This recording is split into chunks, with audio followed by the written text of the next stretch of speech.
MLAs को, हमारे MPs को, हमारे CM, PM, president of India, vice president of India, इन सबको क्यों मिल रही है पेंशन अब भी? अगर बंद ही की है, ये भी तो आम ही आदमी होंगे ना, ये कोई ऊपर से उतरे हुए कोई भगवान के दूत तो है नहीं, ये भी आम लोगों में से ही हैं। अगर सब आम लोगों की पेंशन दुखी करती है, देश के कंधों पे बोझ ज्यादा डलता है, देश बड़ा कमजोर हो जाता है, देश टिक नहीं पाएगा, तो फिर इनकी पेंशन क्यों दी जा रही है? और आम आदमी की पेंशन कितनी थी? 20,000, 22,000, 25,000, जिसमें जीवन कटता है, कोई महल नहीं खड़े होते पेंशन के पैसों से। इनकी पेंशन अगर तुम सुन लोगे तुम्हें चक्कर आ जाएगा, क्योंकि इनके लिए पता क्या कर रखा है? आम आदमी जिंदगी भर काम करे, 40 साल, अगर 20 में नौकरी लगा 40 साल, तो पूरी जिंदगी की एक पेंशन। और इनको एक दिन अगर कोई एमएलए बन गया तो पूरी जिंदगी की पेंशन, एक दिन की। अगर वो दोबारा बन गया इलेक्शन जीत के तो 2 बार की पेंशन। अगर वो 5 बार बन गया एमएलए तो 5 बार एमएलए की पेंशन।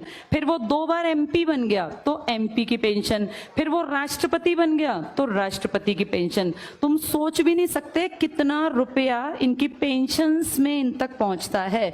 किसी एक का नाम तुम ना गूगल पे लिखना और तुम उसका पूरा इंफॉर्मेशन निकालना, वो कई बार एमपी एमएलए बने होते हैं, ये एमपी, एमएलए, सीएम, पता नहीं कितनी कितनी पोस्ट पर। अगर कोई राजनीति में 40 साल काट गया, इनमें से कम तुम देखना वो 5-6 बार कुछ बन गया होगा, 2-3 बार कुछ। उन सबकी अलग अलग पेंशन आती है। तो इससे हमारा खजाना खाली नहीं होता। ये तो सारे खानदानी, देखा नहीं, बैठे बैठे राज करते जाते हैं।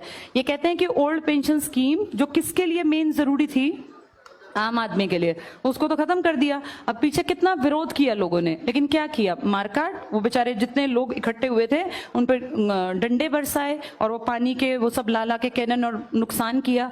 जैसे अगर ध्यान से देखा जाए, ठीक है खत्म कर दो, फिर इनकी भी तो खत्म करो ना। ये तो और बोझा डाल रहे हैं। ये तो एक